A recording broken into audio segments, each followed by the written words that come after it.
Do you think you're smart? Then play Enigma and find out.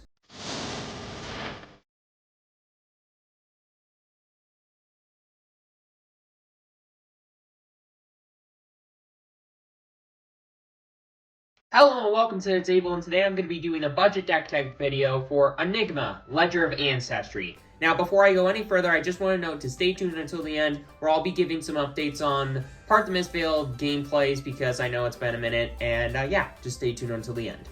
But so Enigma, Ledger of Ancestry. She doesn't look too complicated at first. She makes your first Spectral Shield attack cost 1 less to activate, which, okay, that seems cool. And she also has the once per turn instant of paying a G, creating a Spectral Shield token with a +1 power counter on it. So what's so complicated about Enigma? Why do I need to prove my smarts by playing this deck? Of all decks, why not play Kano? Well, let's take a look at Cosmo. Scroll of Ancestral Tapestry. During your turn, auras you control with ward are weapons with base power equal to their ward and a once per turn instant of paying a resource to attack with said ward aura. And your aura attacks with one or more +1 power counters get go again. So it's not nearly as powerful as Prism's original weapon, the OG Luminaris, but it has a similar kind of idea, but instead of just being anything, it's ward auras specifically, which makes it really hard to keep a board state of these attacking threats because, you know, ward auras soak up damage, and if you want to block out all the damage, you can, and then you can attack with your board states, so it kind of puts you in a rock and a hard place, balancing when should I block and let some of my ward auras go, and when should I block and keep some of my important auras behind and, you know, attack with them. But before I get into the main deck and the sideboard, let's talk about the equipment. Starting off with just the legs and the arms, and we'll go up from there. Mage Master Boots. This card is way better in the deck than you would think. It has the action ability of paying a resource, destroying the Mage Master Boots, and giving the next non-attack action card you play this turn go again. There are very few cards in this deck that have go again. And this can allow you, after your ward or a board state kind of gets blown up by, I don't know, a ninja, to be able to flood the board with auras a lot more easily, instead of just playing one and then maybe being able to play an instant speed one and then just ending your turn and be like, okay, I pass. Because that kind of sucks. But this card can allow you to build a much larger board state a lot more quickly and a lot more easily, all at the cost of one single resource. But then let's talk about the only cloaked equipment in the entire deck, Uphold Tradition. This card comes in equipped face down, which it matters because it has the instant speed ability of paying a resource to turn it face up and put a +1 power counter on an aura you control with ward. And this also has ward 1, so it can get you out of those sticky situations if you need to prevent one more damage and, you know, one of your aura's important ones would die. You can use this instead to save it. But in addition to that, it's kind of like an attack reaction almost, giving a +1 power buff to one of your attackers with ward, and thanks to Cosmo, that +1 power counter also gives the thing go again. So you can basically, for one single resource, either save one of your auras with ward if you really need to prevent one more point of damage, and or put a +1 power counter on one of your things that doesn't have a +1 power counter on it, and give it go again, allowing you to go wider on your big attacky board turns, which is just simply awesome and amazing. But then there's the two other cards, the chest and the head. And these two kind of work together hand in hand, and let's just get into why I think that. First off, there's Celestial Kimono. But what Celestial Kimono does is it has this once per turn ability of when it or another non-token permanent you control with ward is destroyed, you get to gain a resource, which is pretty powerful actually. It can allow you to play some instant speed auras pretty easily, and plus this has ward 1, so similarly to Uphold Tradition, if you needed to save some of your stuff, then you got it. And it's actually, yeah, this card seems pretty good.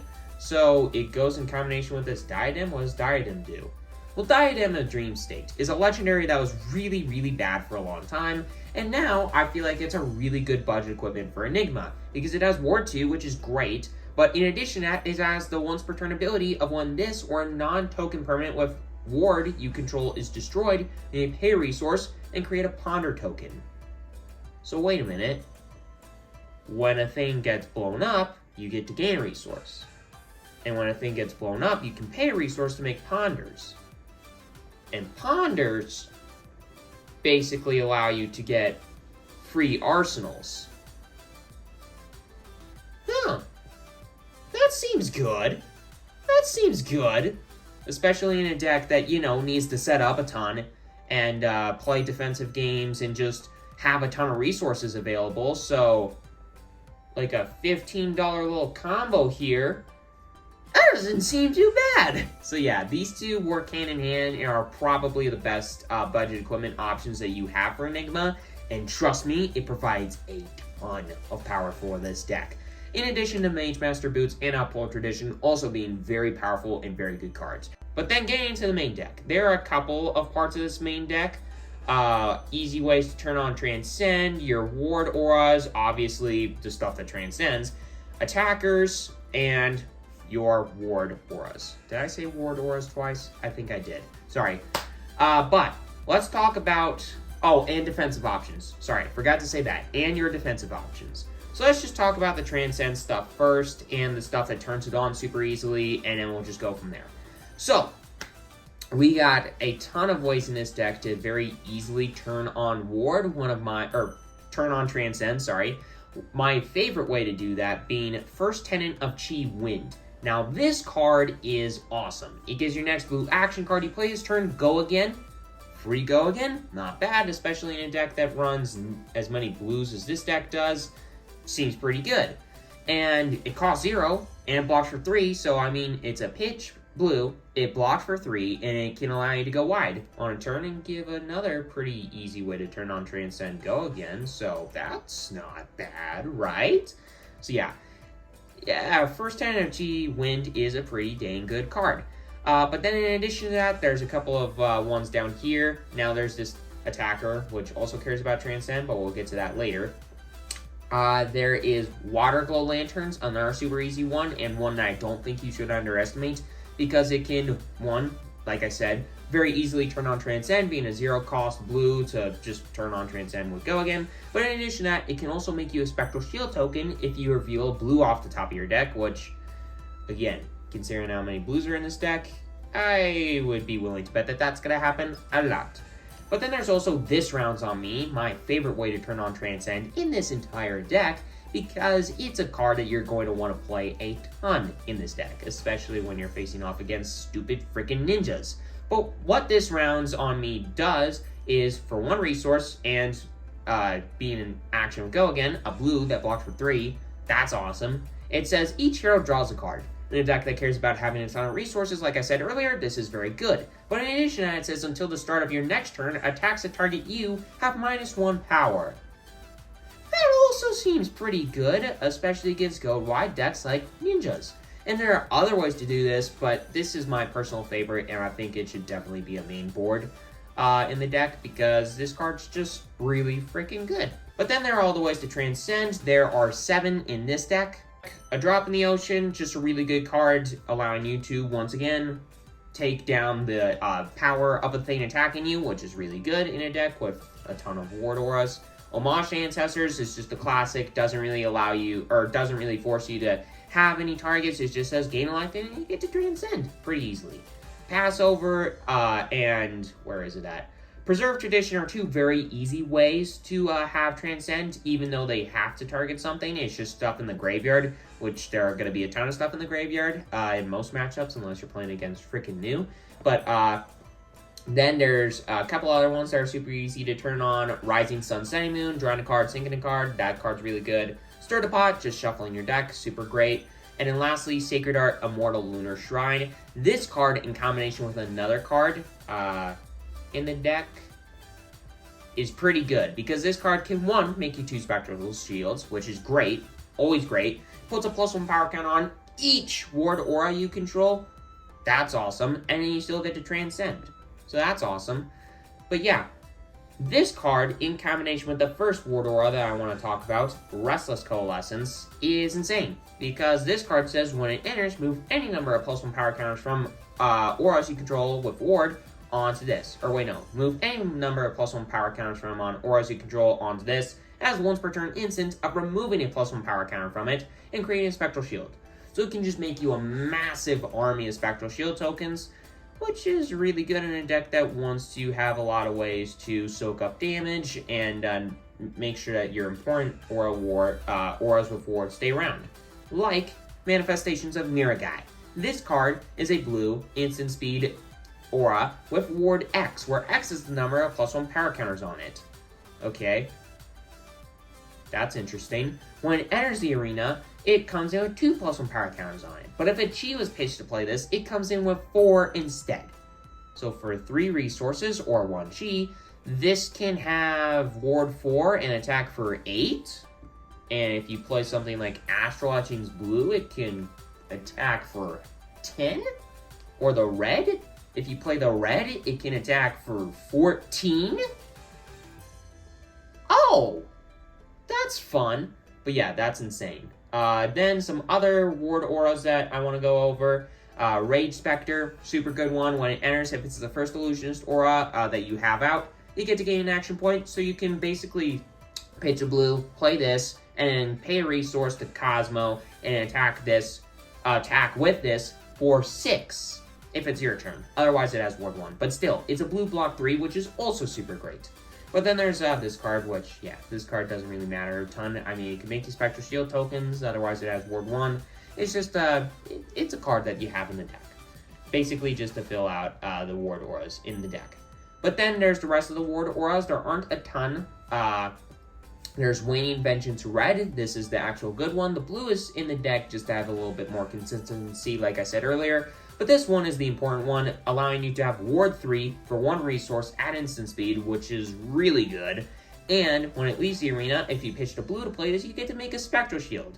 So basically, you can play this, get a ward 3 thing, soak up 3 damage, and then if you pitch a blue, which you're gonna be doing a ton in this deck, you get to make another thing with ward. That seems good. But then there's the main attacker of the deck. Waning Vengeance is the main defender as far as ward auras go in the deck, but this card, Waxing Spectre, is the main attacker of the deck. Being a 2-resource ward 3 aura with ward at instant speed, seems a lot worse than Waning Vengeance, until you realize if you pitch a blue this turn, this enters the battlefield or enters the arena with a +1 power counter on it. So it can attack for 4 with Go Again, at the cost of 1 single blue, and it can still defend for 3, since it has ward 3, on the opponent's turn. That seems pretty good. So yeah, but to make sure that you still have a very threatening board state, and ways to deal with the opponent and whatever, if you don't have your ward auras out, or more likely if you're playing against ninjas, there are a ton of attackers in this deck. One of the best, in my opinion, being Phantasmaclasm. This is basically the CNC of the deck, the budget CNC of the deck, and this card's just great, because, I mean, blocks for 3, first off, that's always awesome. It costs 3 resources, it attacks for 9 with Phantasm, so if somebody attacks with a 6-powered attacker, it pops, which is unfortunate. However, no matter what, if it gets popped or not, you get to look at the defending hero's hand and choose a card, and then they put it on the bottom of their deck and then draw a card. So you can completely screw over your opponent's next turn, maybe getting rid of the only blue in their hand. If you're playing against Rangers like Azalea, you can get rid of the only attacker in their hand. That seems good. So, yeah, Phantasmaclasm is an incredibly good attacker, and I'll get to Battlefront Bastions here in a second. But there are some other attackers that I want to go over. One, Second Tenant of Chi Wind. So this card cares about if you've transcended this turn, which is pretty easy to do, considering you can just pitch a blue to play this, and then at instant speed, you can play a thing that transcends. Since you played another blue, it's transcended now, and now you can just, for 1 blue, attack for 5, Go Again. This is basically the budget version of B-Strike, the blue one that I can't remember the name of, B-Strike, whatever. But this card pitches for 3, it blocks for 3, it does everything that the B-Strike one does, but I mean, to be fair, this one is a lot worse because it can not allow you to draw a card, which is unfortunate, but this is still a very good card nonetheless. But then, there are all of the defensive options in the deck, and 5 of those are actually attackers as well. So there's 2 blue Battlefront Bastions. These cards basically allowing you to block for 3 in a sense, but kind of split, which is great. Pitches for 3, and for 3 resources, attack for 5. It's a 2-of because we got 3 copies of the red. This card costs 3 resources, attacks for 7, so just 1 blue, 7. That's always good. And then when it defends alone, which, yeah, that's pretty easy to do, you get to prevent the next 1 damage that would be dealt to you this turn. So you can block for 2. And then let's say that you're playing against something like Rune Blades, which are going to be pretty popular in a set that's coming out here pretty soon. You get to prevent the next 1 being dealt to you, so 1 little penny instance of a rune chant. Boom! That's good. That's going to get soaked up. But then some other defensive options, really good defensive options. Fate Foreseen, just the classic. Blocks for 4, ops 1, cost 0 to block with. It's great. It's awesome. I mean, who doesn't love this card? And then Sink Below, same thing, but you get to sink a card. You get to put a card on the bottom and draw a card if you so choose to. Otherwise, it just blocks for 4. But Fate Foreseen, Sink Below are super awesome.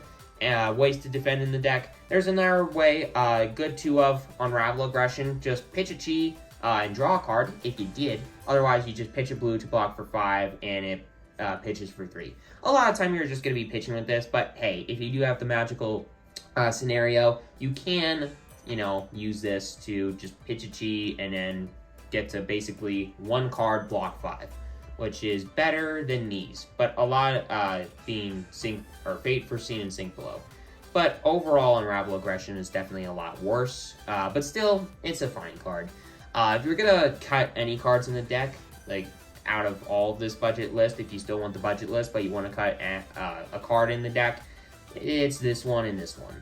There's probably the 2 worsts. There's a reason they're 2-ofs. But still, this deck does a ton. There are a ton of things going on in it, but it's very consistent and does everything that it wants to really, really well and pretty dang efficiently too. But when it's not doing everything that it wants to, we got the inventory to help out. Now, like I said, ninjas are a huge problem for this deck because they go super wide and they kill your things with ward pretty easily. So, in addition to this rounds on me, debuffing your opponent's stuff, you got Dense Blue Mist doing the same thing. But, and this is at instant speed, so if they play an Art of War, you can just in response say, hey, Dense Blue Mist, F you. But, but, in addition to that, if you pitch a chi to play this, which you can't do with rounds on me, I mean you can, but you can't get this effect. If you pitch a chi to play this, effects don't trigger if the attack hits you this turn. So basically, any on hit, like if you're playing against Katsu, which really cares about the on hits, if an on hit would hit, well, it doesn't. It doesn't trigger. You don't get whatever value you get on that on hit. Like if a snatch hits, you don't get to draw a card, which is really good. And also that snatch only comes in for 3, which is pretty easy to block in this deck, considering how many 3 blocks there are. But still, Dense Blue Mist is absolutely incredible and awesome. But then another card that helps out against ninjas, against rangers a lot, basically against any deck, is Dissolve Reality. Because everybody cares about their arsenal, setting it up and to do some kind of sweet, powerful thing. But each hero putting it on the arsenal, putting their arsenal on the bottom and then making a ponder token, which is good, and like I said earlier, allows you to set up your arsenal. But if you're banking on just playing a thing with arsenal to set up this massive power turn, well, this card says nope. Which I've heard is pretty good. And good against pretty much any deck.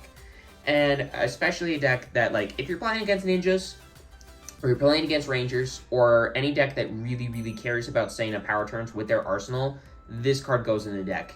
Period, in a sentence.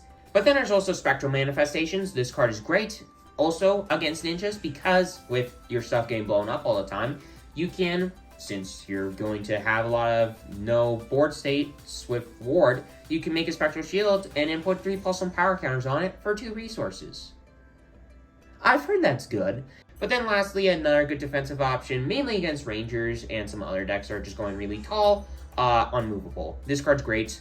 Great card to put in the arsenal because it can, for 1 resource, or 1 blue, block for 8. Unmovable is an absolutely amazing defensive option in this deck if you really need it against those Azalea matchups mainly, but some other matchups that want to go tall as well. But then lastly, we got Arcane Barrier 3. We got Crown of Reflection being a good head slot. We have Null Rune Boots being a good leg slot. Null Rune Gloves being a good arm slot. Basically, all of these are getting rid of the worst of the 4 equipment. This is the best that you got, Celestial Kimono, because it just gives you so many resources. This card is also really good, but overall, I'd say Celestial Kimono is a bit better. And so, you got all of those Arcane Barrier things, getting rid of anything besides the Celestial Kimono when facing against a deck like Kano, or the any of the Rune Blades and Wizards that are going to be coming out in the next set, Rosetta. So, Crown of Reflection, Null Rune Boots, Null Rune Gloves, all absolutely amazing Arcane Barrier preventing things to just allow you to not fold to arcane damage decks. So, yeah. With all that aside, hope that you enjoyed this video, but because I was about to forget this, but before I end, I just want to note, part of the Mistveil gameplays, I'm sorry that's been taking a minute. I was kind of stupid, and I completely forgot to get the adults. I forgot to order the adults. I ordered everything else, and everything else took longer than I thought it would, but still, it's been taking a minute because the cards were taking a little bit too long. The heroes were being an absolute pain to get. I'm probably, unfortunately, gonna have to use the young heroes in the gameplay. I'm sorry, but yeah, it's just I want to get these out as soon as possible. When this video comes out, which should be this Sunday as of recording this video, when this comes out the following Friday, so a couple of days from now, 5 days from now, that Friday should be the first part of the Mistveil gameplay coming up. The week after that, there should be one more coming up. But anyways, with all that aside, hope that you enjoyed this video. Make sure to hit that subscribe button, hit that like button. It's completely free, you won't regret it. Do you think you're smart enough to play Enigma? Well, now that you know the deck, find out.